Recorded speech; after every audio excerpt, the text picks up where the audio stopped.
felt, yeah, I'm suffering and I'm in pain and I'm struggling. If I quit now, I got nothing to tell that, like, yeah, I got physically painful and I'm quitting here. And if I keep pushing and going, so that means kids see me and they said, like, it's life and things get really hard. They can look back and tell my stories there and they can understand it's hard, but still it's doable. It's not like can't be done. It's not like my leg is broken, I can't walk. I'm in pain, I know that. I can't move faster, but I can still move. Hey mate, I'm Coach Mitch and welcome to the Unbreakable Man podcast. It's my goal to help you achieve excellent results in the area of your health and physical fitness, your career or business, your relationships, and in your own personal passions. This is going to be your one-stop shop if you are the kind of man who wants to achieve his fullest potential in life. And the only way to do that is by becoming unbreakable. Hey guys, it's Coach Mitch here and welcome to today's episode of the Unbreakable Man podcast. I'm sitting down with a good friend of mine and a fellow Unbreakable Man, Mr. Ranjith Gowda. How are you, brother? Yeah, good, thanks. Nice to have you down here, mate. Thanks for having me. Thank you.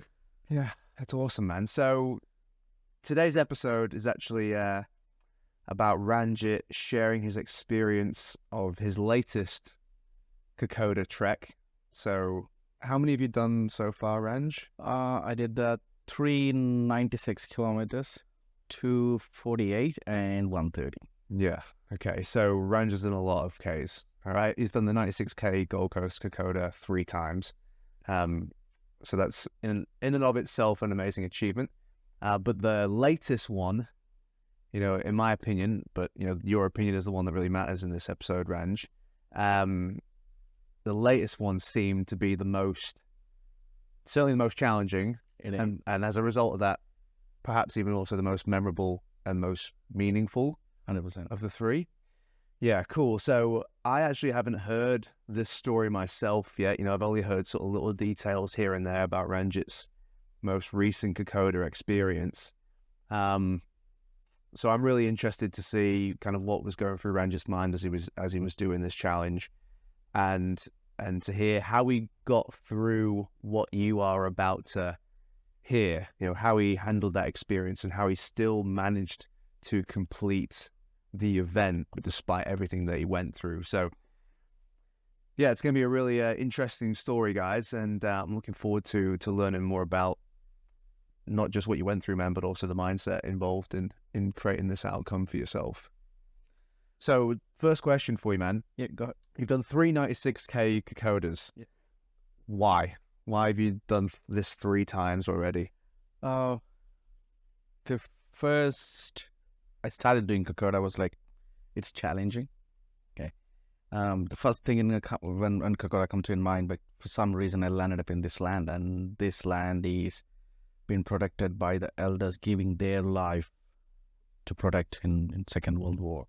And when Kokoda comments, like, it's 96 Ks, it's hard, it's tough. So first I can prove myself what I can do. Mm-hmm. And I can see how far I can go. When I did my first time, I was not sure I'm going to finish it or not. But the reason I'm doing it again and again is it helps me to keep my physical standard high. And the reason I'm doing is I want to be a best example for my kids. That you're pushing a lot physically, as well as to do push physically, you need to maintain the routine, the practice, the training, and a commitment and the discipline. Okay. Cool. So that's basically I do Kokoda for, and every time I sign for Kokoda, yeah, that's what in my mind. Like, it's a respect for all the elders who've given this land to us, and it's my commitment that I can do. And more in Kokoda, I see it's a mateship. It doesn't matter how you are, who you are. When you're walking, you walk as a team. And that's what they did on those times. Like, but the only difference is there is no one shooting here for us. You walk with your friends. You walk with your mates. That we make sure, doesn't matter how bad they are or how they're going, make sure you walk together and cross the finish line. Yeah, nice. Absolutely. That kind of, I suppose, doing something like that, or being the kind of person who would elect to do something like that. You know, there's something special about that kind of person. at the very least, like, you're a committed individual. You're motivated, you're self-motivated. You don't mind pushing yourself. And I think that one thing we speak about all the time on this podcast, who you choose to spend your time with has such a massive influence on the way that your life goes. 100%. Right? So if you are constantly surrounding yourself with other motivated, committed, disciplined people who are willing to challenge themselves, you are either reinforcing those things within yourself or actually beginning to add those traits to your own character. Yeah, and obviously, for those who have never done a Kokoda before, it's not just 96 kilometers, it's months of practice, training leading up to it. You're building bonds with those people. Yeah, it needs a lot of commitment. We start around 4-5 months before that. At least you need a hard 3 months of training constantly. It's not just like 93 kilometers. It's a lot of hills, uneven surfaces, loose rocks, slippery land, steep. So you need to take care of yourself, like what works for you, what don't works for you. And it's like it works for someone, may not someone else. So how to use the simple things like what bag is best, what shirt is best for you, what shoes you're wearing. And sometimes things don't work on behalf of you. So you need to figure out what is really. And it's also, if you're committing for a big event on 1 or 2 days, you're going to finish.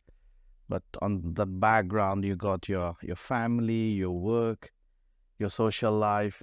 And along with this, you're training pretty much weekly, twice, going for a long hike at least, and keeping yourself fit at the gym or doing stretches, making sure that you don't get any injury.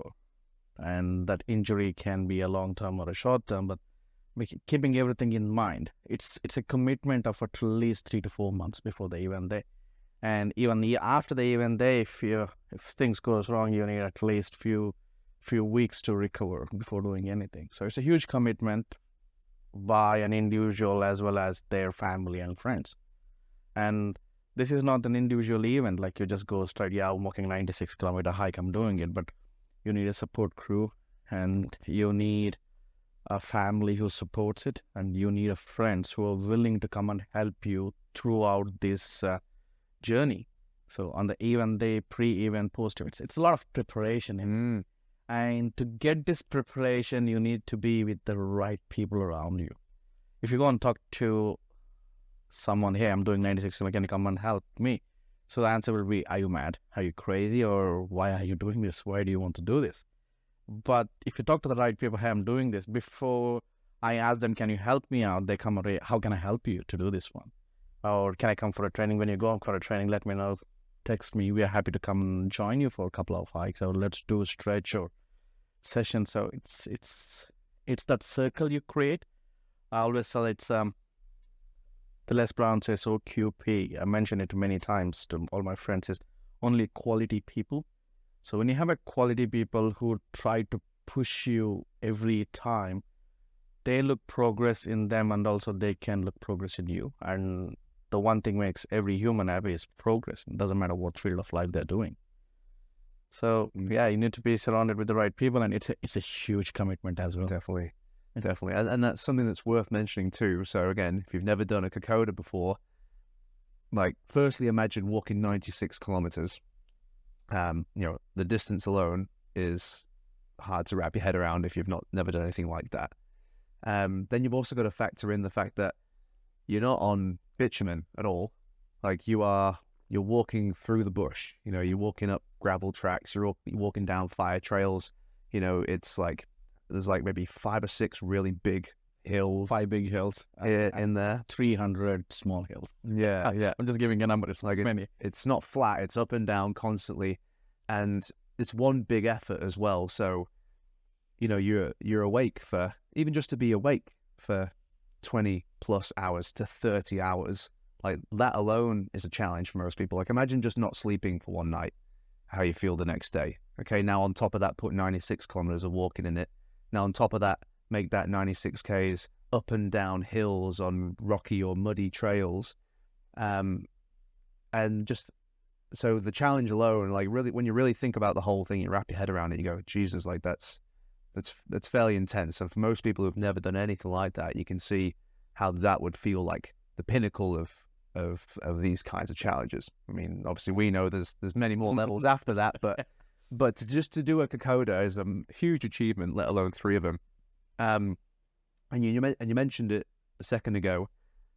You also, if you've never done anything like this before or even seen it, you don't think about all of the prep work, because it's not just the training. It's not just about having the physical fitness to do it. You also got to think, well, I'm awake for 20 to 30 hours, so I need to feed myself throughout this whole thing. You know, I need to make, and that food has to be the kind of food that I can still walk for 6 hours before I get to the next food stop as well. So you can't just have whatever you want. You've got to really think about what's going to not play up with my guts whilst I'm trying to do this hike as well. Then you've also got to think, okay, well, I'm on my feet for this amount of time, so I need to make sure that the shoes that I've got are the appropriate footwear, because you wear the wrong shoes, your feet blister up after the first 20 Ks. You've now got 76 kilometers of walking on blisters ahead of you just because you made that one mistake. And when you're thinking about all of the work you would have already put in to achieve this goal, you know, to not complete it would be, you know, it's mentally challenging to accept the fact that you didn't complete it despite all of your hard work over something simple like just not having the right shoes on or the right socks, you know, or you get cold at night, because you've got to remember, guys, you're walking through the night up in Beachmont in the dark, and it's cold as hell. Like, you know, if you've not got the right clothes on, then that's going to affect you negatively.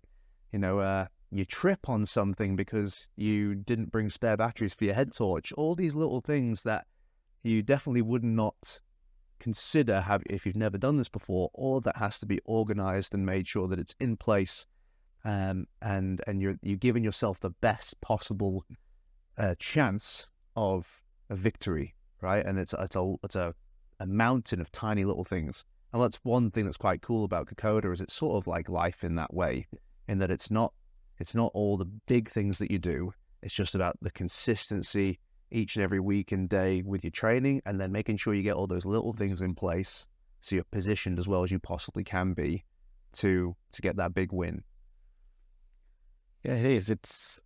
It's a hard work, but thing is, when you look that as a passion, of when you look that's enjoying, even that hard works become very simple, and every moment's become like you see fun in it. And every time you do it, you enjoy it rather than you're suffering. When you're not enjoying, that means pretty much you just want to finish it, and that's much more suffering. Because when you enjoy the whole process, it's not the one day, it's the whole process of the preparation, the pre-preparation a day before, commitment with your friends and families, and they know what you're doing. Very first thing their expectation is sitting up high there. And keeping everything in mind, it's different. And a lot more on the track, I always say, is you're having a lot of self-talks. So you talk to yourself a lot there. And every time I go on any trial, like, I feel I'm talking to me. So I give an example of, there was a trial, we started as a group, and the group was ahead. I was slow, and I walked myself around 30 to 35 kilometers. This is not on the Kokoda. This is on the training track, maybe a year ago. And when I finished, like, I felt like I had the best company today because I was with myself. And like 30 plus kilometers, it took me around 7 hours to finish. And all 7 hours I was walking alone, if you're looking from the external side. But from the internal side and with my mind and body, I was talking to myself. I was just 100 million things running, and like, was planning, I need to do that, I need to do this, and I'm walking, I'm still moving, but if you ask who's there with you, it's I'm with me. So when you are with you can't tell you don't have a good company. You had best company there, and that's the one in the mind, and what you talk makes a huge difference on every steps. Even in when doing Kokoda 96, whoever done this, they know this very well. You keep on talking to your mates who's working with you, with your team, with someone else, whoever you caught you, and there is a spare time you get. Definitely, there is nothing much to talk, and you walk just silence, and you can just hear is the sound from the shoes crushing the rocks, and that's where the things really shows out because who you are, because they're where you're talking to yourself. What am I doing? And definitely, why am I doing this? But next thing is, when you know why you're doing this, you just keep walking. And it's hard steps sometimes and hard moves. And it brings a strong bond within yourself that what you're doing. And that makes a huge difference. And same in life as well. When you feel alone, I think yes, you got the best company. When are you feeling alone or are you feeling lonely? It's two different things. Feeling lonely is you're looking for some company, and being alone is like, yeah, you're physically alone from other humans, but you're with yourself. And self-talks definitely makes a huge difference there. Mm-hmm. Yeah, well, that's probably, most people might not think about this as a goal, but a great goal would be to be good company for yourself, right? To be the kind of person that you would want to hang out with. You walking for 30Ks by yourself in a training hike before that, that would not have been pleasurable if you didn't like yourself very much. You know what I mean? Like that would have been really difficult. And perhaps, if you find yourself being the kind of person who sort of needs someone around you all the time or needs a distraction, then it might be worth asking yourself, well, why do you need that distraction? What are you trying to distract yourself from? What thing in your life that you're not addressing comes to you when you're all alone that you maybe don't want to face? So obviously you and I both know that, as unbreakable men, or men who want to become unbreakable, you have to face those things. That's the only way, is to face them, and to not be afraid to look at yourself perhaps harshly, but also with because you care about yourself and you want yourself to be happy and have a good life. But to be honest about the things that you're not happy with about yourself or about your life and the things you want to change. And being alone gives you the opportunity to consider those things. And if that's a task that you would rather avoid, then that's very telling, isn't it? Right? And that's exactly the reason why you ought to do it. Or if it's a task that you've never sort of done before, then another reason why you should do it, and just see what comes to mind. But yeah, I totally agree with you, man. I've definitely, as I've gotten older, found an appreciation for having my own time with myself to sit and think. And it is very therapeutic sometimes as well, just being able to talk things over and make sense of stuff sometimes. Yeah, fantastic, man. So, as a man who's crossed the finish line for Kokoda 3 times, what's that like? When I finished first 2 times, it was a feeling of accomplishment. Like, yeah, hard work paid off. And I did, like, all the 248s, 130, and the 96 before the one I did the last time. So all those things, like, yeah, I trained for it, I did this, finished good. Because everything was going straight line. So when you put your hard work on and it's coming out and it's going in straight line, like you don't have any problems anywhere. So I felt like, yeah, it's mission accomplished. It's a big hi-fi and party time with the friends. When I finished last one, it's a bit emotional. I cried. Story, yeah. Because it was not a straight line. Things were not working towards me, anything. I think the universe had given me that hiccup or a small bumpy road on that day from the beginning all the way. So it's a same shoes I've been training for causing a problem. The socks was not working with me. I never had a cramp for almost 5+ years. I was cramping and feeling low energy. As simple as like, okay, I got a new batteries in my headlight, a brand new batteries. And I know these batteries will take me throughout Kokoda. That's normal. I did this before. I know this is going to work. We were 1 hour to the track. It started going down. And it was dim. Literally, it was dim. And I can't see anything. I changed the batteries after I got the new battery. Then I decided, okay, there is some technical issue. Something is not working here. So I made a choice, like every 4 hours, doesn't matter how the battery looks like, I change a new one. So getting in. The thing is, as simple as it is, I know this batteries works for 7-8 hours, where gone in an hour. Why? Don't know exactly, but things it can be one crappy battery which was in there or technical issues. But to finding out an answer on that time, okay, doesn't matter what it is. I'll change it every 4 hours or 3 hours, wherever I get a stop. That makes like no need to worry about these things. Yeah. So just before you go any further, Ange, because I really want to go through this whole thing chronologically. Okay. And we go right through the setup of this event for you, how you're feeling throughout these points. But one thing I would like to hone in on about your answer to my last question about completing the race for 3 times. In the first 2, there's a sense of accomplishment, and you already knew I'm going to finish this race. Like, I'm not worried about it. Yeah. Not thinking, not second guessing myself. I know I'm going to get there. It's just a matter of just doing the work, literally taking the steps. But the third one was so different, right? And the third one, and you got emotional, and it commands a heavier sort of weight in your mind of those 3 completions because of what you had to overcome to get to that finish line. It means something different and something more to you than those other 2 completions. It means a lot for me because like when I was start feeling good, like I thought like I'm not gonna finish it. I told it very loudly. And telling it loudly to my teammates, to my support team that I'm not gonna finish it's a big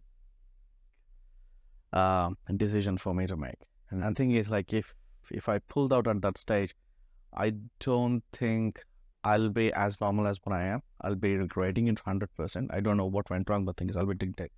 And when I finish it, it's too much emotional because this is the hardest one I did. And every step I was taking is really hard. And many times before I made a decision to keep going, I thought like tell clearly to myself, okay, if I'm not doing this, what I'm supposed to do until I finish next one. Just simple as like, I don't want to get in contact with most of the people. I just want to be under the blanket, keep training for 1 long year constantly. And I don't want to get emotional again, but still, that's what I was thinking. Like, even if I'm thinking about the back things, like it makes me more emotional. I'll say one simple thing is it was very hard. Yes. It was very hard. Apart from going straight, I can't do any other movements. If I turned right or left, I was cramping. Yeah. That bad it was. Yeah. So, but yeah, I just wanted to point out the fact that this one was the most difficult one is also the reason why it's the one that has had the biggest impact on you. It's with challenge, the cost was going through all the pain, but the reward is something that you can't buy, right? And what you learned from pushing yourself through that. So we'll go through and get to what was going through your head at each of those points and how you dealt with it, because I think that I'm willing to bet that you've taken some lessons from this experience that you're going to be applying in challenges all through the future of your life, right? And probably even impacting your parenting style and some of the other conversations that you're having with people as well. So let's take this all the way back to even before the event. For this one, what was the preparation like compared to perhaps the previous 2? So all the previous I did 96, I prepared completely for 4 months. Every week I'm hitting a hike, I'm doing a long distance hike. Whereas this one, I took it a bit easy because I know what I'm doing. And I had an unexpected and planned international trip for just before Kokoda. I'm going in for my brother-in-law's wedding, so I must be there for a month and a bit. So that took my training a bit off. But still, it's a part of my life. I need to be there. I trained enough, but if you ask me, the training was not enough as I trained previous to. I know earlier itself it's going to be hard because the training is not up there as I used to train. But I know I should not have any problem till 70, 80 kilometers. Maybe last 20 kilometers I may be having some niggles. but I didn't expect anything to be apart from that. Like, I'm sure maybe some fatigue or some aches and pains, maybe at 65 kilometers. That's expected.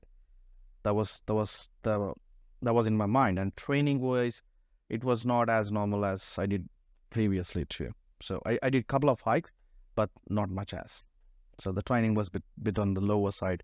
If you say where I did the other 2 hikes, if I said I given around 100% of training, this was sitting around 50-60% of training. But I've been training it, but it's not as much as I trained for previous 2. Yeah, so you knew it was going to affect your performance, Yeah, but not as much as you thought it. no, my expectation is it's an open secret when you don't train it. I always tell this is the people who train for Kokoda will go easily. If you don't train for that, you're going to suffer that day. But I know this suffering is going to come some stage around the 70-80 kilometers marks, that it'll be aches and pains or I will be struggling with something, but I didn't expect it like 16 kilometers. 16 kilometers is a training hike. So anything under 30 is a training hike. So with me and my team and with my hiking group, so we did 30s many times, and that's like going for a week training. And many times doing 16 kilometer hike is like start early morning and the hike, finish hike, I've been for a work, 10-hour work after that. So 16 is like, it's like a weekly thing. It's nothing like an event thing. So yeah. So you got back from your family trip to India, and what was the time between getting home and doing this event? How long did you have? 10 days. 10 days. Okay, so it's pretty quick turnaround, right? Pretty quick turnaround. So did you get some training in that 10 days? Yeah, I've been on my feet most of the time. Were you on trail? Were you like hiking? I've been hiking like stuff. I got to work in between as well. So I was hiking like 10 to 12, 13 kilometers hike. Yeah, apart from that, like I was on my feet on every day. I'm training in between 10 to 15 kilometers, even if I can't get into the hike, even the roads, uphills and downhills.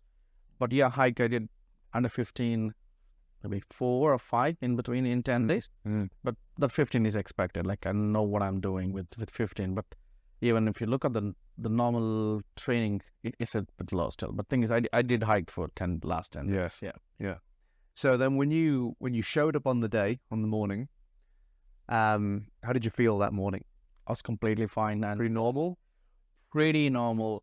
And we had a team meeting before the event, it's a pre-preparation stage. So we had a meeting with my crew who was working for 3 of us with Stu, Belinda and Ethan. And my support crew is Mike, who is my hiking mentor and good friend. Lisa is a family, as Mike's wife, and Adam is a good buddy with me. So these are the support crews. We had a plan like how we are doing, because we were planned for 24 hours finish. Stu did it for 8 times, Belinda did once, and Ethan did it once already. And we all know what to expect. The plan is to finish around 24-ish mark, and completely normal day. And when we're starting, like I didn't feel any hiccups. Like it's a normal morning for me, normal event day. The whole family and friends were there to support us. Yeah, I was feeling fine on the start line. What was the atmosphere like? Hey, it's I don't understand in the way I can tell it. It's a party time. Okay. Yeah, for me, it's a party time. There is no alcohol, but thing is, still all the chemicals in your brain is hyped up because you're starting something. I always feel any event which I go to in the beginning time, it's like a party time. So you know it's going to be hard. You know you're putting a lot of your physical effort in it, and it's a mental game as well. But it's a party time. And before the Kokoda start line, there is a lot of respect given to the elders who given their lives to save this land. So that's a bit emotional and touchy for me all the time, and that's what we can do for them to giving the respect. And after that, like it's thousands of people there, friends, families. Sure, I still got a goosebump there. So it's a different world. I tell it's a party time there, and there the party begins, and you're just starting it. It was I always enjoy the beginning of any event, and Kokoda is special for me always. I was fully energized, ready to go. We're going. Yeah. I suppose, it's the culmination of all this hard work finally leading to this day where it's like, okay, it's go time now. So there's that nervous excitement in the air. Very Really, cool. it's a show day. So, all right. So there you are. You're on the morning. The challenge is about to get started. You're feeling normal as you expected to feel. So what's the first bit ahead of you? What's kind of the next point you're looking at? And next, Walker. I had a plan, a written paper. I'm a pen and paper person. So I calculated in what stop, at what time we must be there to keep our expectation for 24 hours. So we have around 13 checkpoints and 4 support crew areas in the whole time, on the Kokoda journey.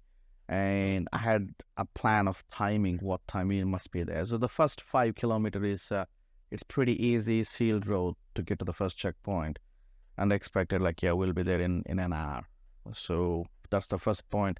Then the second point, if we are somewhere around 10 o'clock, it's a win-win for us. But all these two, we were way ahead of schedule. We were in 40 minutes, we passed the first checkpoint. And when the second checkpoint we were passing, we were around 9:30. Yeah. It's even before 9:30. My expected time was 10 o'clock. Yeah. So you had your first support crew checkpoint. How far into the race? That's 30 kilometers. The first support crew is 30 Ks. Like 30 kilometers. First support crew is 30 Ks. Yeah. But these are all the checkpoints which we passed through where I big read the timings to tell that we passed this. Yeah. So these are the small checkpoints which is in between the support crew areas. The support crew comes at 30 kilometers, and until the 30 kilometers, we don't see any of our support crew person. It's just the national forest, couple of hills, and the people who are working with us and ourselves. Yeah. So how long did you anticipate it was going to take you to get to that first support crew checkpoint? What would you calculate? Calculated was we must be there in between 12:45 to 1:45, 2 o'clock. That's the expected time to. So how many hours is that? That comes to around 6-7 hours. Yeah. Okay. So you left in the morning and you expected 6-7 hours later, I'm going to see Mike and the rest of my support crew. That's correct. Okay. Didn't quite work out like that though, did it? No, nothing worked like that. Everything took into the different direction. So we passed the second point and we were heading to the third point. There was the first hill we hit. That's the massive hill. I was feeling fine. Slow paced. We finished the hill, come downhill. When coming downhill is the first hiccup I noticed. My big toe is rubbing to my shoes, and that's not normal. It's the same shoes, it's the same socks. I'd been trained, and I know this very well. So that's the first hiccup I noticed. Why it's rubbing? I think it's rubbing. It's not. I know it's not blistering or anything. It's a pressure. I can feel it, but I can cope with that.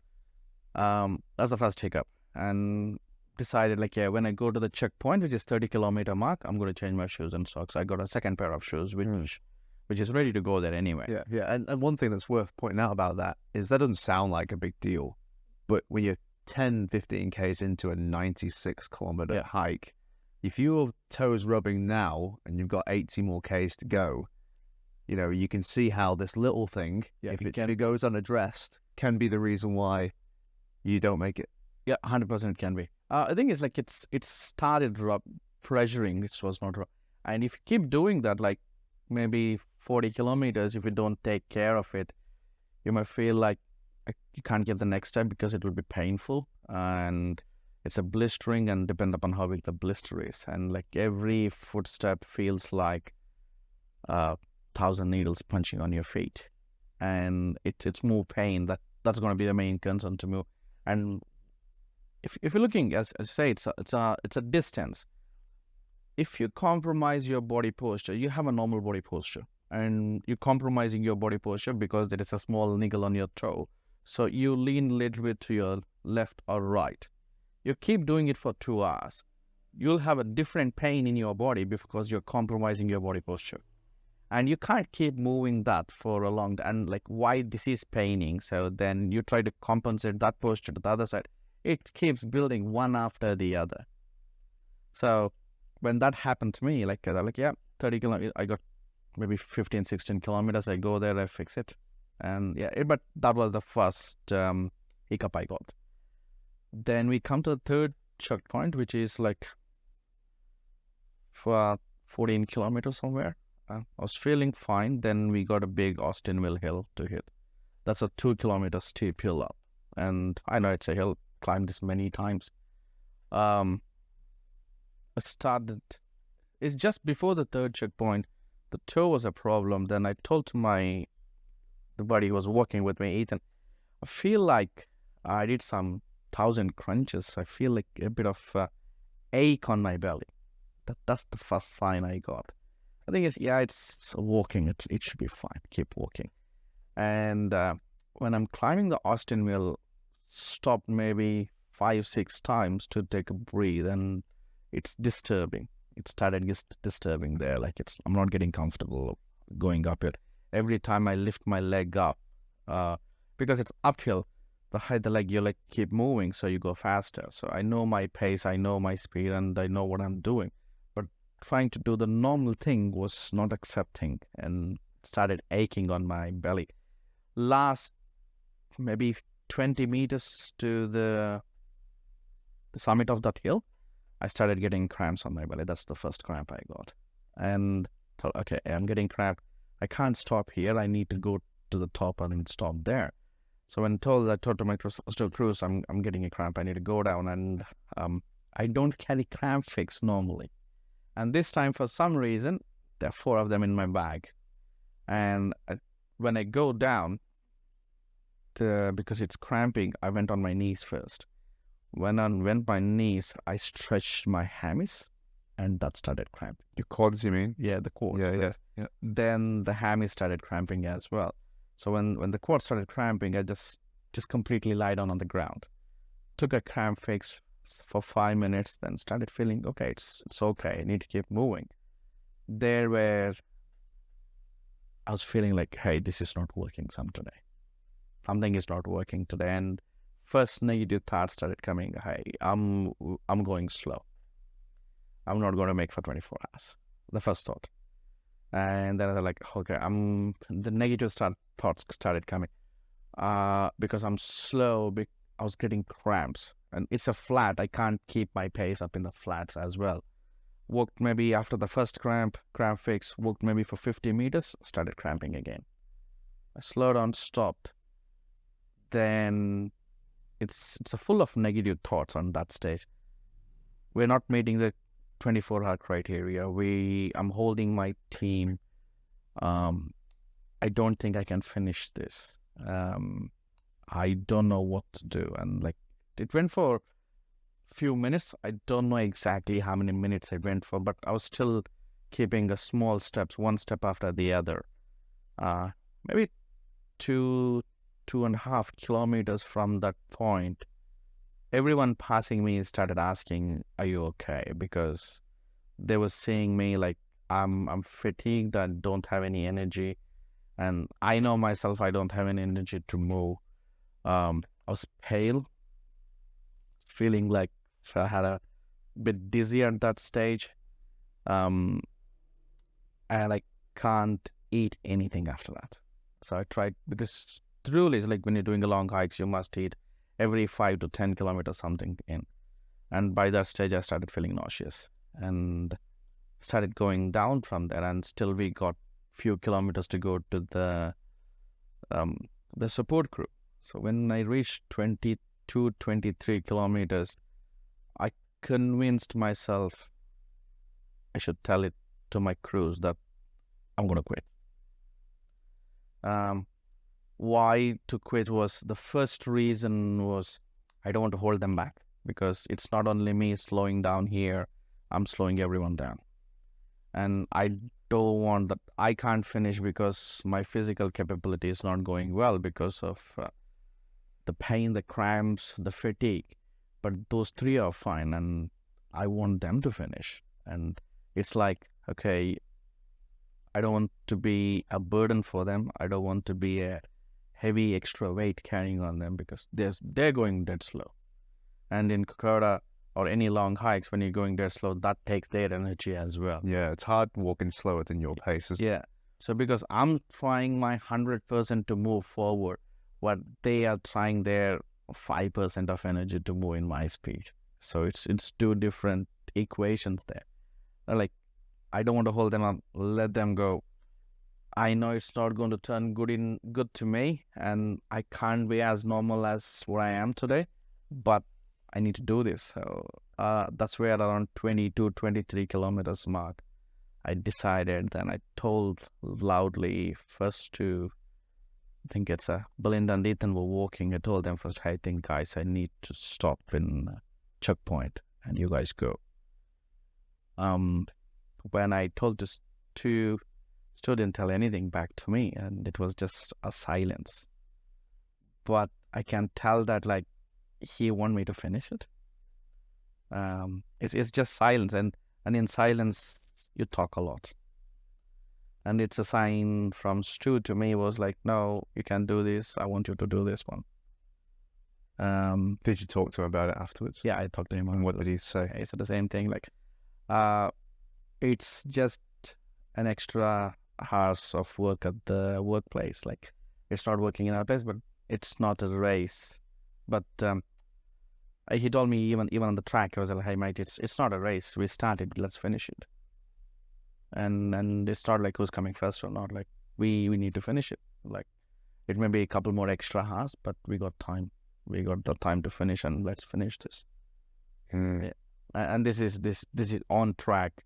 And even after the track, I spoke to him. What were thoughts you going on your head when I was doing this? He said, like, nothing. It's just felt like an extra hours at the workplace. So we're going in a fast place. Something changed. We need to change the course, and let's finish this together. And that feeling, when this is after the finishing talk, when I was talking to him, he said, like, hey, that gives more value for us because we all finished it together. If you quit it in between, we would have not been celebrated as what we celebrated now today. So, yeah, well, that goes back to what we spoke about at the start, about the quality of people who do this sort of stuff with. You know, it's not just about having the physical fitness and the ability to do it, but also, you know, the mindset to push yourself and the mindset of, I want to make sure that my whole team gets across. You know, it's not just about me, it's about all of us. and So this is before you get to the first. this is all before you get to the first support group point at the 30k mark.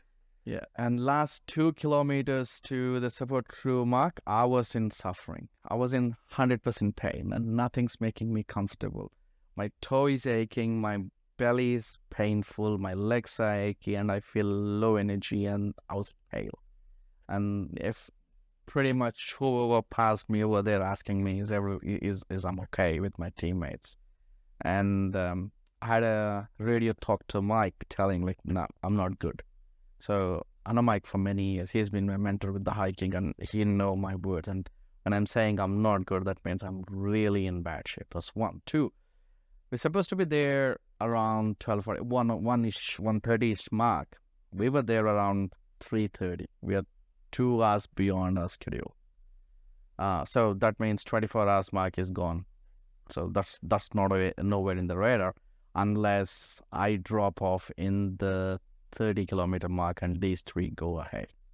So I told him, keep it 24 hours, you go. When I walk into the support crew area, Mike came to me and said, how are you feeling? I said, like, nope, I'm not feeling good and I'm stopping here. That's the only word I said. He didn't spoke to me at all. Okay, what I can do for you? Okay, take this bag, I'll use the bathroom and come back. And it's in my head, I'm not doing this. This Kokoda of 2023 is over here. It finished in Paul's Kitchen, which is 30-kilometer mark. And I am emotional almost to cry there because I'm not able to finish it. But it is what it is at that stage for me. And if you ask me, I was trying to talk to myself. Am I in pain, and what's stopping? This is the common question. What's stopping me? Yeah, it's a cramps. It's this. Can I hold it? Yeah, I can hold it. But thing is, because with the pain, I'm taking time to move. That's my friends are paying a tax for it. which I was not happy with. And I'm like, okay, that's for the good for everyone. Let me stop. And also, all this, one of the negatives are, I think, am I doing damage to my body in a long term? But I try to play always the safe myself.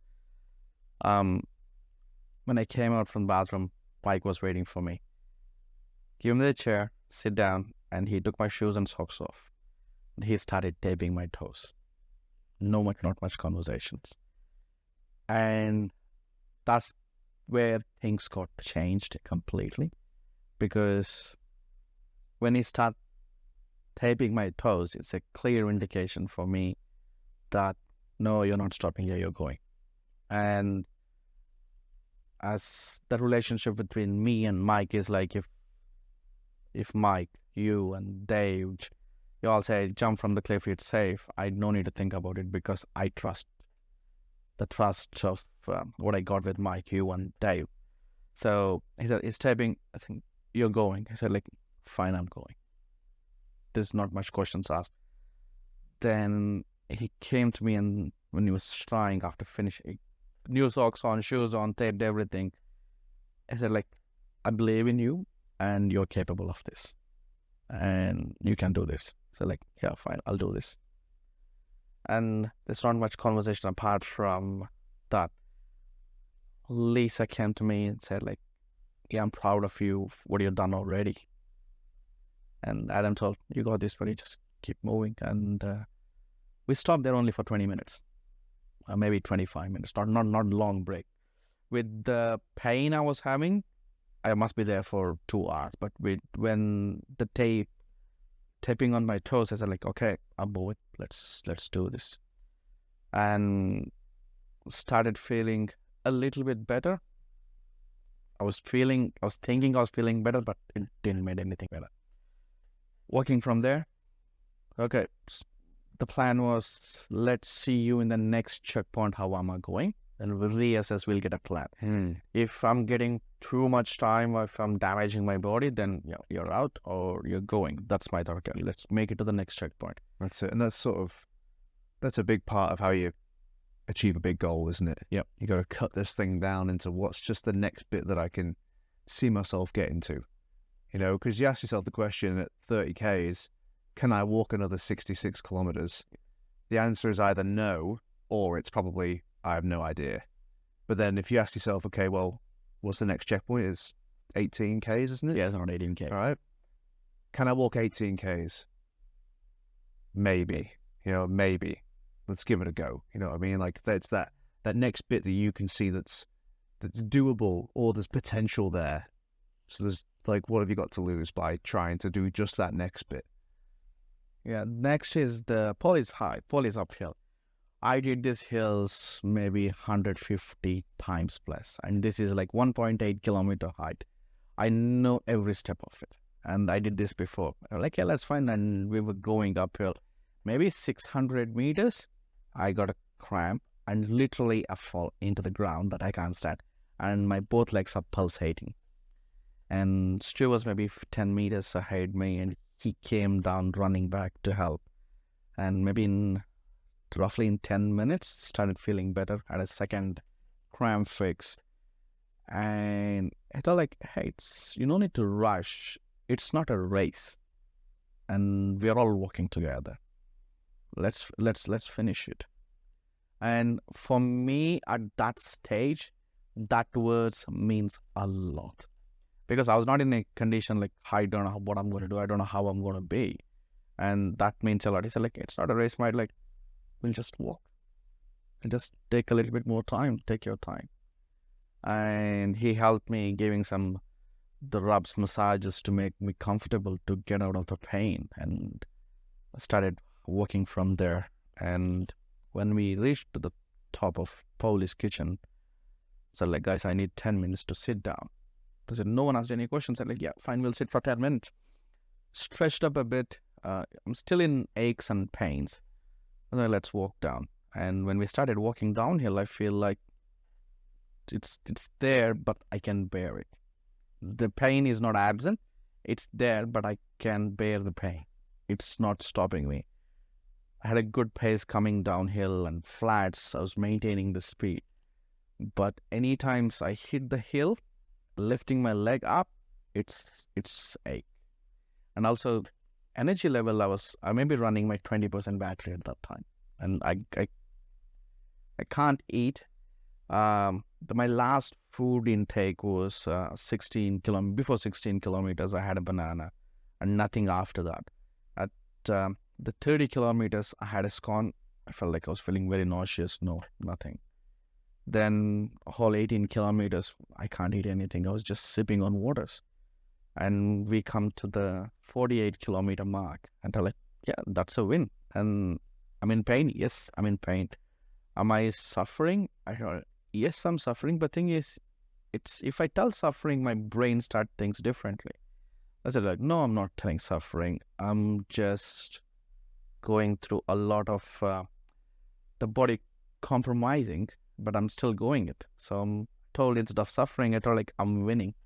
This is my internal words I'm talking to. I don't tell that word suffering it. I'm winning. So how much I'm winning? At 16 kilometers, I decided like I'm gone, and 30 kilometers, I decided I'm not doing it. I made it to 48. That's a win. Yeah, so there's nothing much to lose. The thing is, when we were at 48 kilometers, we were around 10 o'clock-ish, roughly. So with my previous experience, that's a win. Like I still got plenty of time to finish it, but I'm not happy with the time I'm taking because my friends are paying tax for it because they're taking their time to walk with me. If you look at the Kokoda page, there's a few things. Like Kokoda is all about the courage, endurance, mateship, and sacrifices. That's what the veterans did for us. And I took a courage to walk, but my friends who walked with me, they sacrificed their time for me. I was thinking at that time, what if someone else, apart from me, three of those having the same pain or same cramp, I'll be doing the same thing. I'll be walking with them. I apologize them, guys. I'm really sorry because I'm taking your time, and everyone's answer is the same. If we had this, you would have done the same thing for us. And that's 100% true. And there's no questions about that. So at what point, was there any point in the race where you were sort of finally able to come to terms with that and not feel bad about slowing the team down? There's no pinpoint, but this is thoughts going on. But once I hit the first I felt around 24, 25 kilometer marks, this is where the negative thoughts were going. Before the first support crew, I was thinking I'm holding them back. I'm taking their time and this is not good. Once I decided from 30 kilometers going uphill, I started to say, it was still there, but it's not much. And then when I hit the police stop, I said like, hey guys, I'm really sorry for this. I said, then I thought like, no, we're walking anyway. Let's just keep walking. And the time when I reached the halfway point, the thought was not there. I thought like, yeah, we got plenty of time. We know that we're not going to finish in 24 hours, but we're going to finish it. Okay. And so did you feel by the time you got to the halfway point, you had that confidence in yourself that you were going to get over the finish line? Not 100%. Because like mentally, I'll say, yes, I'm going to finish it. But physically, I was not in a good shape at that time. I can't do anything apart from walking straight at that stage. When at the halfway point, there was a lot of offerings for what do you want to eat? Like, I can't eat anything. And everything I'm trying to eat, even before eating, I was feeling nauseous. And Lisa gave me, I thought, like, let me try the scone. And I tried half a scone. And I said, like, no, I can't eat it. Like, it's feel like it's coming out. It will just stop. I'll just take the water and keep going. And from that point, where the 30 kilometer point, I had a scone. And 48, I had half a scone, which is, if you look at the energy wise, that's not enough for me. And that's nothing. But Lisa given me a packet of chips. Okay, take this with you. That helps with the salt. That was, I was not able to eat one chip after that. I just leave it in the mouth. Let it get soggy, salty, and observing the salt and keep walking with it. Just before 48 kilometers, there was a small incident. I won't tell this. It started getting dark, and my lights, fresh battery, lights on, we're going. Maybe for an hour, it started getting dim. I think it's not supposed to be. That light should go for 8 hours without any problem. Didn't work. I got a spare battery, put the spare battery on, and we started walking. As I said, like, the shoe was not working first. The lights was not working. But the thing is, making some adjustments. The goal is to, for me, at that stage, the goal is to go to the 48 kilometer mark. So that was not working. So made some modifications with what I'm doing.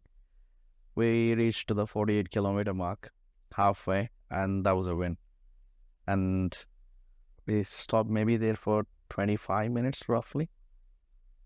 And that's cold. We started marching from there. And from there, as I said, like, pain was there. And it's not comfortable. Started walking. We came back just before the army land.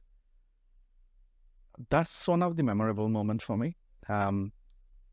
Ethan, Belinda was maybe 15, 20 meters ahead of us. And this hill is massive. And I was struggling every step. And Stu was with me on every step of that hill. Every step. And there was a stage, like, he said, like, we were like maybe 3/4 of the hill. And he can see that I'm struggling to move. He said, like, we'll just sit down here for a minute. And literally on the corner of the track, so made some space to sit down. And making myself to sit down was a big task again. I can't go completely on the ground because I'm cramping there. He said, like, turn the lights off. And I told him to turn the lights off. There's nothing. Apart from two of us, I can't see anyone in the front. I can't see anyone in the back. Belinda, they just disappeared in the dark.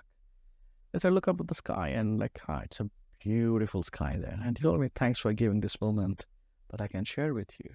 And this is a person who's telling me, I took that time, and Stu finished Kokoda before a couple of his events. Like, his quickest time is 17 hours. So, and 17 hours, like, we were nowhere close to the finish line. And he's telling me that, like, thanks for the moments to share that we're walking together. And that's a lot of positive energy to me at that stage. We stopped there for 10, 15 minutes. And I always tell, I said, thanked him many times. But that was one of the special moments for me. And the time is taken out from him, but he's still thanking me that, to share that night, watching up the skies and doing this Kokoda with him. And we started walking from there slowly. We came to the army land top. I was pretty pale, and I can't eat anything again. This is 65 kilometers. For 65 kilometers, since I'm feeling really bad, I had only 1.5 scones. I can't eat anything, and that was hard. And when I'm there at 65 kilometers, I got extra care from my place, Adam. They're trying to make me comfortable as much as possible, but I'm not getting comfortable in any way. Sat down for maybe 15, 20 minutes where the crew can gear up and they can have their food. I was just sitting there, and I tried to have in betweens. This is standouts as well. So he noticed that in 48 kilometer mark, I can't eat anything. And whatever the gates, we got plenty of different varieties. I can't eat any of those. And on that time, he made an extra effort before coming to the next support crew area. They went in search of salted cashews at midnight, 10 o'clock. I don't know where they get it from, but that really helped me. I think that's the quality people around you, that they are going their extra miles. It's to make me comfortable, to give me the food what I can eat. And he comes with 7-8 different varieties of snacks with the high salt on it that I can eat. And they're like, yeah, I'll try this one. And yeah, that worked well. The Yeah. thing is, I thank for Mike, Lisa, and Adam, because they took an extra time, energy, and they went really extra mile, compromising. We're finishing at 24 hours now. We don't know when we are finishing, and we are on the track, walking from place to place. But they are the one who traveling from one support crew area to the other support crew area, getting all the gears out, getting the gazebo ready to go, keep themselves warm, doing nothing. And they're not sleeping as well. They're not sleeping as well, and that's huge. It is a big undertaking. Yeah. You know, like you wouldn't do that for someone you didn't really care about. No. And because Mike did this before, he's expected what to expect. And Adam did Kokoda 96 with me, the first one when I did. And Lisa been a supporter. They know what to expect, but they expected what time, they say roughly finishing time. And because when my body is going on the different direction, we don't have a finishing time, and we don't know how long we're going to take for the next one. And when we go to the checkpoint, everything is ready there to go. And along with this one, they're taking an extra step to go find some food on top of it at night time, which can help me. So that's an extra step. Yeah. With, you know, obviously there's a lot of kind of mental and emotional weight of feeling like you're the one that's holding the other people back, you know, and any one of us can be that person. Yep. In a certain situation. And when you think about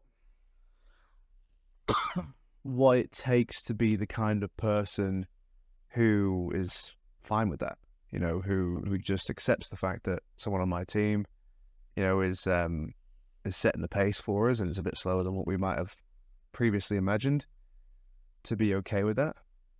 You know, when I think about times when I've been in that situation and I look at the guy that's really struggling, something that always, I've said this before, something that always gives me a ton of inspiration in those moments is that dude is the only guy out here who's giving it 100%. Yeah. Like, just to keep up or to complete the challenge, this guy has to give it literally everything fucking thing he's got. And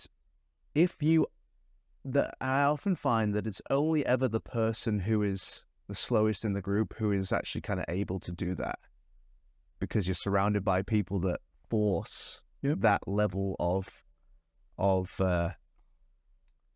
commitment and energy out of you. You know, if you're the fastest person there, you're not giving your best. No. Because Yes.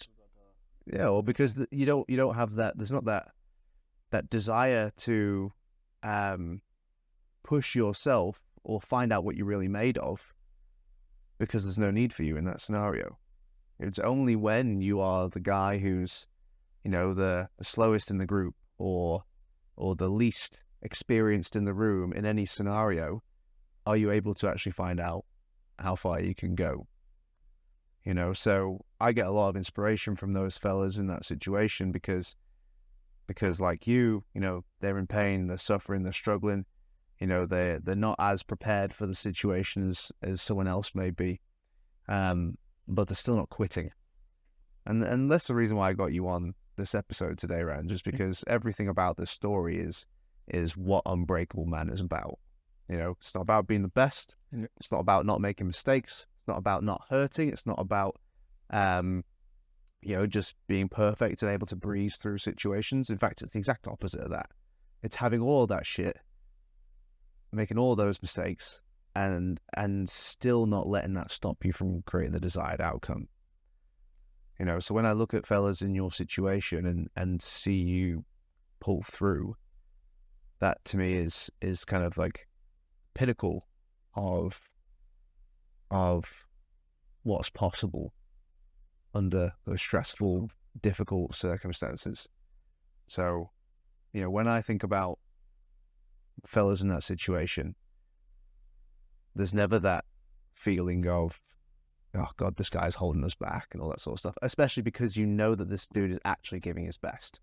It's different when someone's just like, can't be bothered, or they're whinging, complaining, and, you know, they haven't put any effort into their preparation or anything like that. You know, that's different, you know, because then it's like, you know, that person's purposely put us all in this situation. But when someone's given their absolute all, they're giving it everything they've got in their heart. You know, it's impossible not to respect that. Yep. It was my 100% up there. The other thing I want to definitely mention is I mentioned this at the beginning, is a self-talk. From the time I decided I'm going to do this one, not even a single time I had a negative thought after that in my mind. And every time I'm struggling, the one thing I asked myself, am I breathing? Yes, then I'm moving. And there was a stage like I was telling it very loudly, telling I'm breathing, I'm moving. Because like every breath I'm thinking, yeah, I'm breathing, like, yeah, then I can keep one more step. Okay. So this is on the army land. It's a single track. Stu was just in front of me, and the other two was in front of them. I was on the back side. I was telling like, yeah, I'm breathing, I'm moving, I'm not stopping here. I'm not done yet. And that's every self-talk made me to keep moving. And when it comes with the combination of what I'm doing in my life. The reason I can tell to myself or justify myself why I'm not having the negative thoughts at that stage was, yes, it's confirmed I'm doing this, and two, the teammates who support you, they're telling like, yeah, we're doing it. And time was not a limit at that time. Still, we got a cutoff time at 39 hours, but I'm sure about that we're going to finish before that. And we're not worried about the things like, we're not finishing in 24 hours. Fine, we're going. Teams aware, yes, they did a sacrifice for me to work in my time. And I took my courage to work. And I can see that mateship on every stages when I'm slowing down, or when I'm in pain, when I'm in a physical suffering. It's simple words, but it's made a huge difference for me. And every time Ethan in front of me, he turned back. So it's not communicating in verbally, but he giving a thumbs up. That means, are you okay? I'm giving a thumbs up. I'm still fine. That's a huge impact. And Belinda keep on telling me, yeah, let's do it. Let's finish this. It's not like let's do this. Like, let's finish this. So that means it's giving me a power telling, yeah, we are walking, we are finishing, we're crossing that finish line. And every time I come, the Helen Stew's wife was a support crew she was in 48 kilometer, and the last one, just with the loud voice, let's finish it, or just do it, or telling that's a different energy you're getting from people around you. And this all helped me to get that positive talking within myself. And when I decided, yes, I'm going now, it's not only me I'm going. I'm taking a big baggage with me of my friends and my family. So the best thing I want to do with my kids is lead by examples. So I thought, like, yeah, I'm suffering and I'm in pain and I'm struggling. If I quit now, I got nothing to tell that, like, yeah, I got physically painful and I'm quitting here. And if I keep pushing and going, so that means kids see me and they said, like, it's life, and things get really hard. They can look back and tell my stories there, and they can understand it's hard, but still it's doable. It's not like can't be done. It's not like my leg is broken, I can't walk. I'm in pain, I know that. I can't move faster, but I can still move. And yeah, let's do this. And every step I was taking, I was talking to myself, no negative thoughts. And I don't think even a single time I had any negative thought in my mind that I'm not finishing it.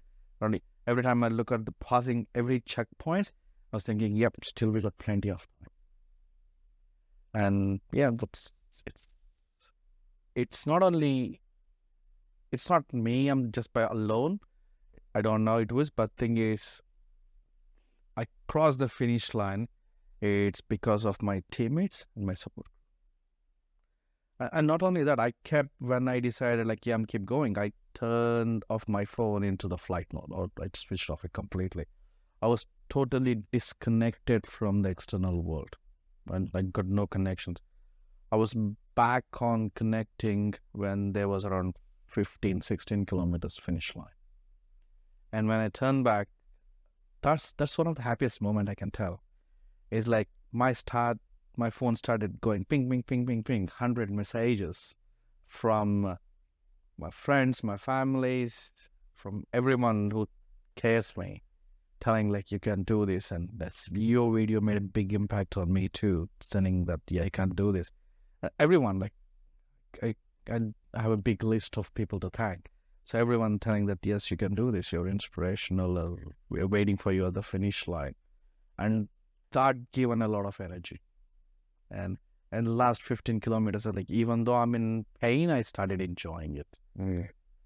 And that's, you don't get it easily in this world. That to get the quality people around you, you need to work a lot on making sure that who's the right people you need to surround with. Yeah. And it also, when you do get it, when you do have that sort of a network, I think the biggest, or the way it adds the most value to your life is it amplifies your capabilities. 100%. It totally amplifies. This is, I need to mention two more things. We were at the last support group point, and this is early morning, around maybe 5:30, 6 o'clock-ish roughly. I just want to make Mike asked me, what do you want? What can we do with you? I just want to sit and close my eyes. I don't want to eat anything, and I can't eat anything. By that time, I'm almost 24 hours with 1.5 scones, 50 grams of salted cashews, and some chips. And I was in a car seat where the other crews are getting ready for the next move. Mike wants to make me comfortable getting a warm blanket on, and he touched my belly, and I screamed out. And he said, "You're in real pain." I'm like, yes, I'm in real pain. Everywhere it's painful on my belly, like it's a muscular ache. From there, when we start moving, I didn't have anything on the last two support crew areas. We started working from there. When we enter the last 14, 15 kilometers bit, at the support crew point, Mike told me, like, that's your backyard and you know what to expect. Just keep moving. Even if you roll, you're going to finish it. And like, we train there and we know the track very well. And when we hit the Nerang forest region, feels like it's accomplished. Yeah, I can do this. Even if I'm crawling, I got plenty of time to finish this. What was that feeling like? Feeling like, the first is like feeling of happiness. Yes, I came this far. That's like 8-kilometer mark. So from feeling like I'm not doing this, I'm done with just 30 kilometers. I walked 50 kilometers after that. So that means I'm not done yet. So there is a lot of positive emotions, and people around us help me to push one step at a time. Feeling then there where I contacted my family. The last contact with my family was just before the police kitchen, where I said, I'm done. Called two people who are very special for me. I called Deepu and said, like, hey, I think I'm done. And she said, like, yes, you're feeling, but thing is, don't quit. And I know, give the best possible. If you come home without finishing, I can't see you. Because she know me very well. Like, if I don't finish and go home back, like, without completing this, like, I'll be a different person. And she don't want me to see in that emotionally down phase, or I cannot be normal. So, like, I know you can finish it, give your best. And said, the phone reception cuts off there, and I said, like, yeah, fine. Then I called my mom. It was a very special person for me. And she said, like, hey, I know you started it, I know you will finish it. But thing is, you know what to do. But it's also like, if you think you really can't do it, there is a second option all the time. But I know you started, you'll finish it. And that's given me a little bit of hope there. And after that, there is no communication with my family pretty much for next 20 hours. I just turn it off because I don't want to get any distraction at that stage. The only person I'm communicating is my support crew and my crew who's working with me. And I just disconnected. And turn back at 15 kilometers, it's a positive, it's a win-win situation for me. Then I called Deepa and said, like, I'm in a Narang forest. And the happiness from the other side of the phone is, I can't measure it. She said, like, you came this far, we'll come to the finish line, we'll just come there. But like, yeah, but thing is still, it's 15 kilometers. It's a long way. Don't rush now. And then I called my mom and said, like, yeah, I'm here. She's like, yeah, I know you're going to finish it. Just take care and finish it and call me after you finish. By the time having these 2 phone calls, which is less than a minute, I got like 25, 30 messages.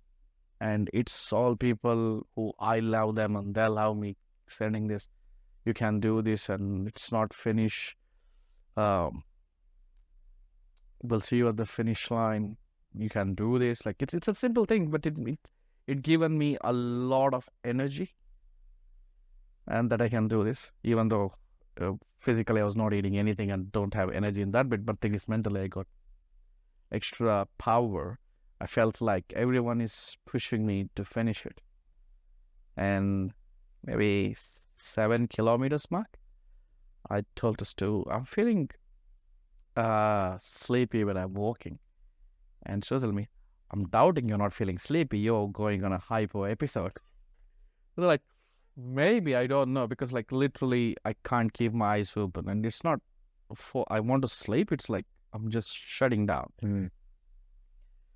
Like, I'd seen you didn't eat anything. So just take this slowly and try to like, no, I'm feeling nauseous. But the thing is, there's this like a thought at that time, if I don't put this in my mouth, so I may have a hypo and I may not finish it.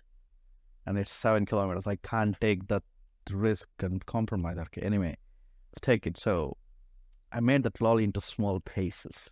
So he just given me the big snake, made into small pieces. And I was just having a bit by bit. And there was a stage like I stopped completely till I need to sit down for a second. When I sit down for a second, I turned to my right and I had a massive cramp. Literally, I lied on back completely. Like, that was a horrible experience.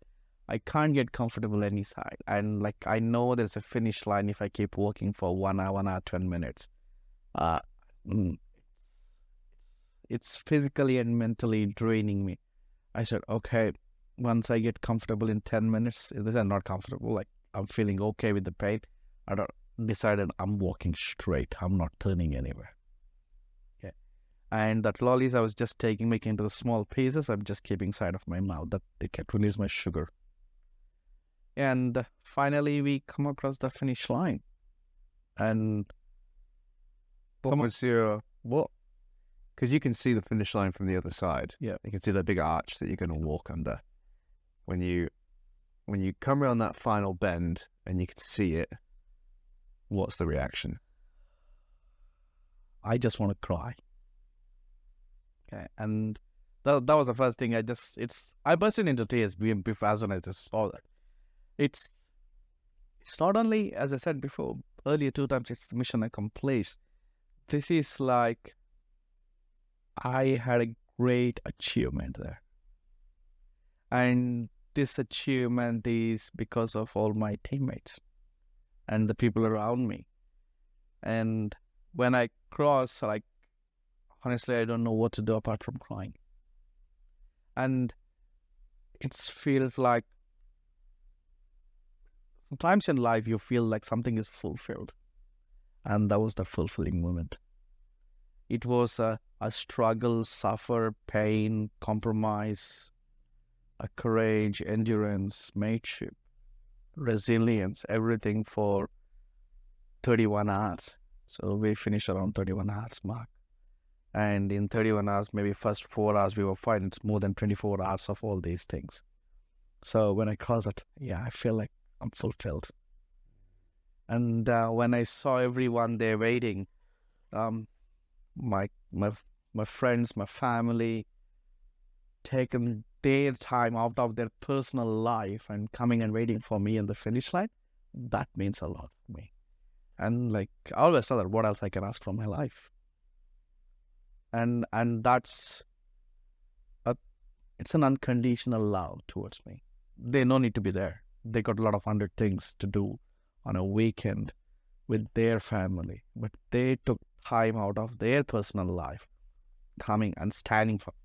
When I put a post like we are 3 kilometers away, that they were there like 40 minutes before I finished line. So they were waiting for roughly an hour for me to come there.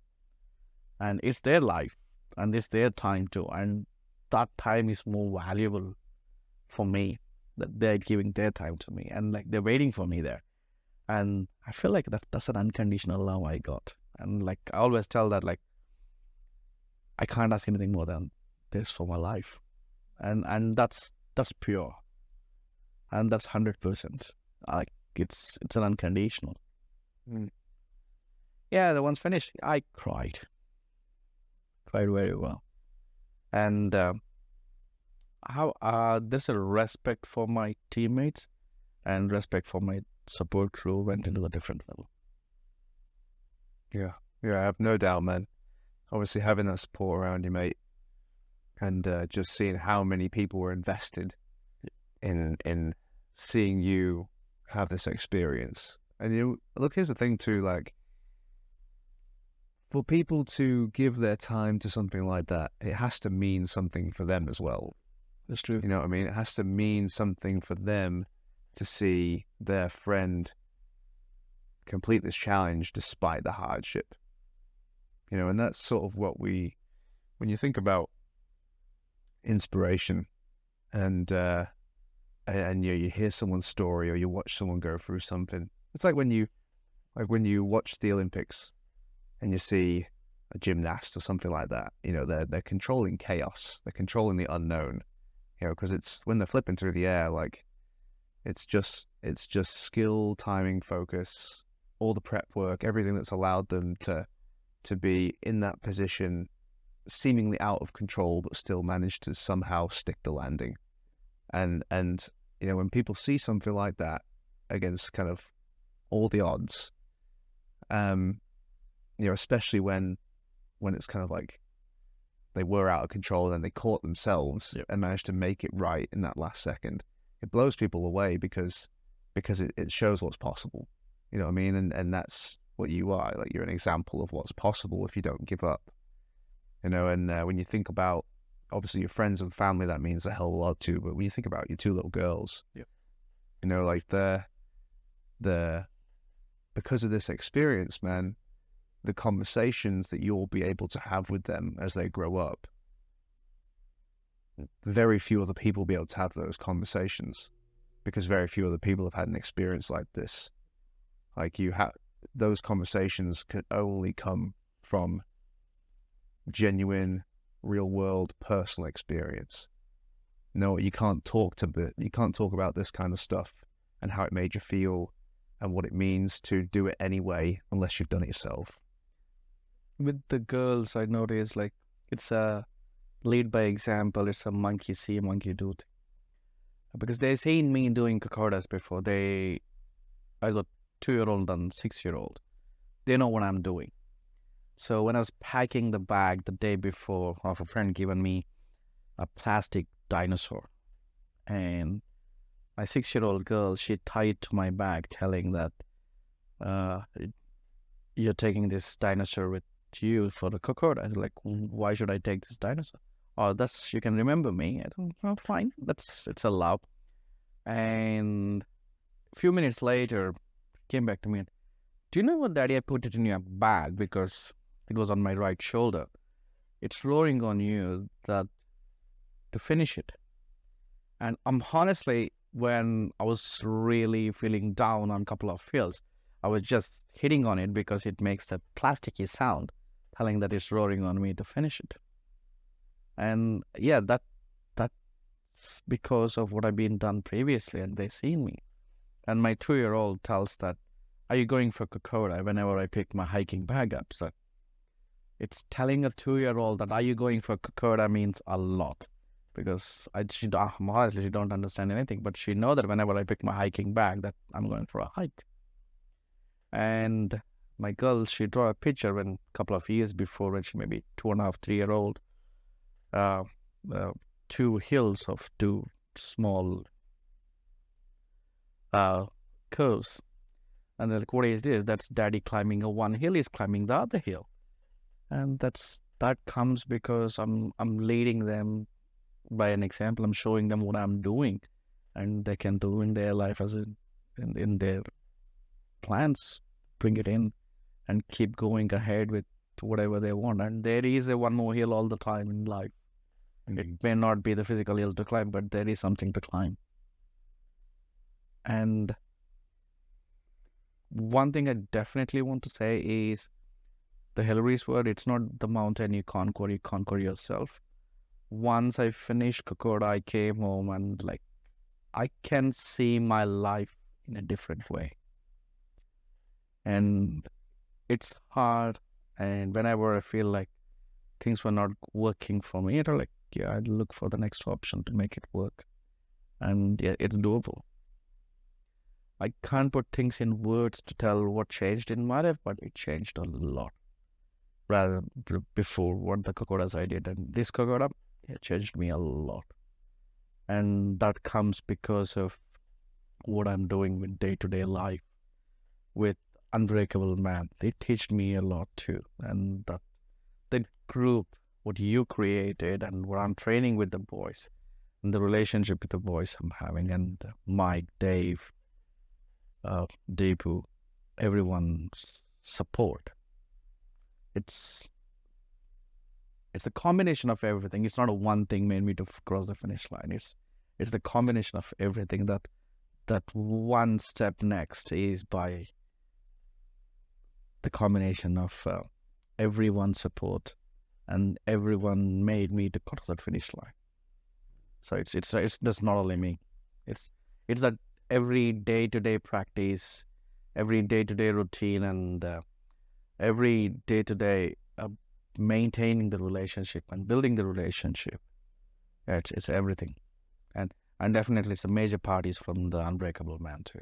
It's if there was no Unbreakable Man, I'll be really honest, I don't know who the Mike was. I don't know who Adam is. I don't know who Dave J is. Okay, and all these, I got the best friends because of Unbreakable Man. And they're the friends forever. And we did many hikes. There's a lot more to come. There's a lot more adventures to come in future as well. So, yep, I give a big credit for Unbreakable Man, and for you too. You're very welcome, man. Yeah. And I think that it's all the unseen work prior to this event, not just the physical stuff, but all the mental stuff, or everything you listen to, everything you practice, like you said, on a daily basis, that allows you to be the kind of guy that could be presented with this challenge and have the opportunity to gain the value from it. I got one more question for you, man, and I don't know if you have thought about this since the event.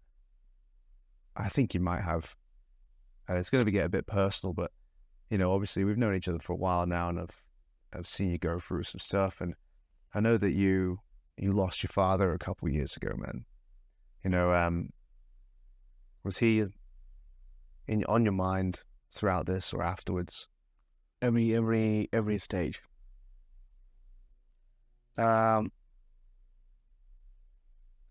Every second I'm taking a step, like I feel he's with me. And when I'm walking, like, no, he don't want me to quit anywhere. I know him, like,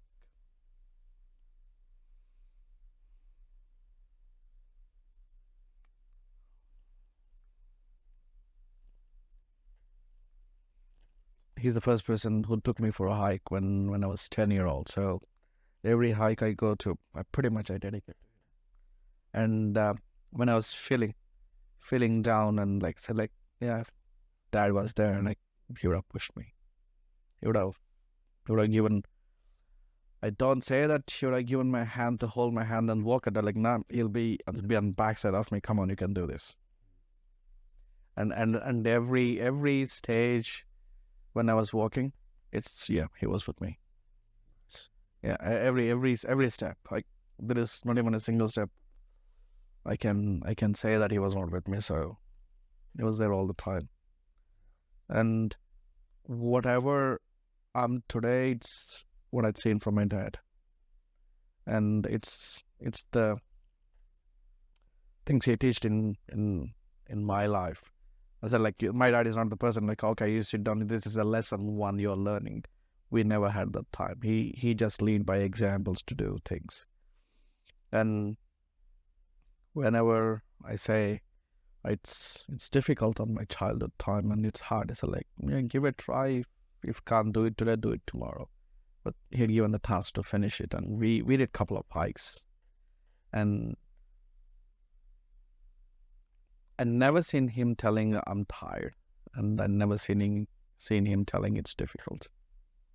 And that was in the back of my mind all the time. And every time when I'm feeling difficulty or I'm feeling like, okay, it's hard to move next step, and I feel like he was with me, pushing me. And it's too much personal.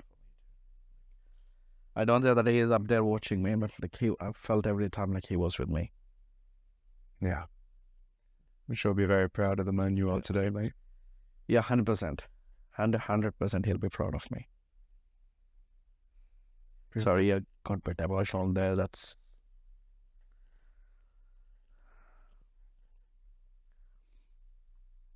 thing I can say is like, enjoy every moment of the life with your loved ones. This time is too short. Yeah, I love him. Like, yeah, it's for him. Nice. Thank you very much, Ranj. Thank you for having me. You're a warrior, mate. Yeah. Still a lot more to go. Absolutely. Yeah. Cheers. Thank you. You're welcome. Thanks, guys. Hope you enjoyed the episode. And, I think if you get anything out of this, I would like it to be